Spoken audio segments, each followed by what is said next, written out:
So mga tol, dahil bukas na ang laban ni Canelo Alvarez versus Edgar Berlanga, may mga final words nga po silang sinabi mga tol. Si Edgar Berlanga mga tol, kumpiyansang sinabi niya mga tol na inanakaut umano niya si Canelo Alvarez. Pagkatapos daw niyang talunin si Canelo, magre-rematch umano sila sa New York. Buwelta naman ni Canelo Alvarez kay Berlanga. Napakadali daw sabihin na inanakaut siya, pero malalaman na lang umano ni Berlanga bukas kung ano ang mangyayari.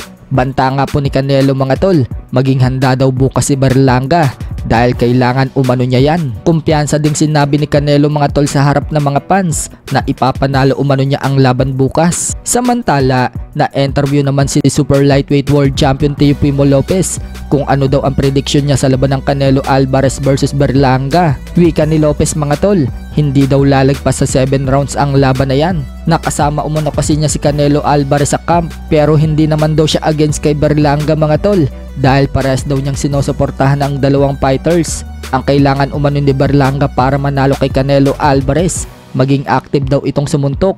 Kailangan daw nito gumamit ng madalas na jab para daw hindi makatama sa kanya si Canelo. Sa kabilang banda, bukod nga po sa hinahamon ni Teofimo Lopez si Terence Crawford, hinamon din ni Teofimo Lopez si Gervonta Tank Davis. Handa nga daw si Lopez mga tol na labanan itong si Tank Davis kahit bago matapos ang taon na ito. Pinakita pa nga po ni Lopez mga tol ang katawan niyang kondisyon na at ready nang lumaban. Sa ngayon mga tol, hindi pa pinapangalanan kung sino ang makakalaban ni Tank Davis. Balita kasi mga tol, sa November or December umano ito lalaban. Kasama nga din daw ulit sa card ni Tank Davis itong si David Benavidez. Sa ibang banda naman mga tol, matapos pong makancelled ang laban ni Shakur Stevenson na magaganap na sana ngayong October 12 kontra dito kay Joe Cordina, kung saan dedepensahan po ni Shakur Stevenson ang kanyang WBC Lightweight World Title. Hindi na po matutuloy ang laban na yan matapos pong magtamo ng hand injury itong si Shakur Stevenson na agad namang sinorgery.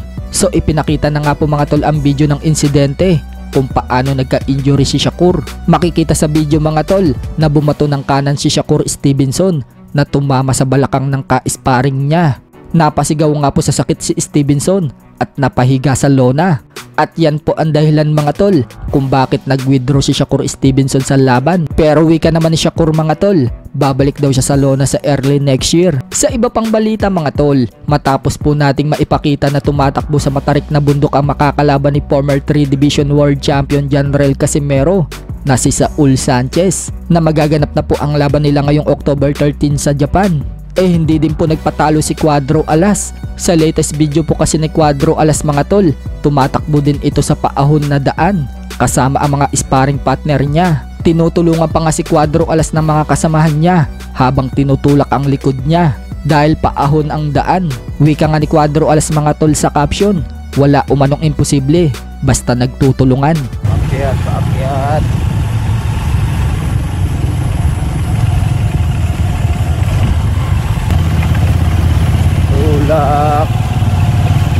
And guys, nagtutulakan sila guys para mapakyat lang nila si Otol.